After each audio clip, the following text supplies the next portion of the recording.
things change when you bring men into it, because I can run my own race within, the women's race. So I'll probably, hopefully, Dana will probably be duking it out up front. But I also plan to kind of run my own race if she has different plans that are different from mine. Where does the National Half Marathon Championships fit in your goals? So the goal was to kind of this year is to work with a whole range of distances, from the half marathon down to the 5K and even the 15 on the track.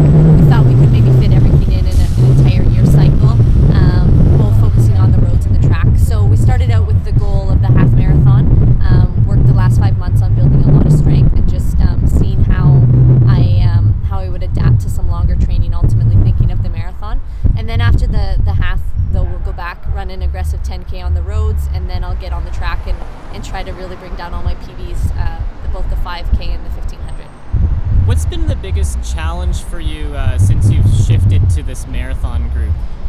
It really hasn't been a difficult transition at all. I trained with the Brooks team while I was at the University of Toronto, not as consistently as I would have liked, but so the group dynamic has, there hasn't been any transition that way, and I've worked with Hugh Cameron as my main coach since 2005. The biggest adaptation, though, has been, now really looking seriously at the transition to the longer events and having to kind of adapt both physically and psychologically.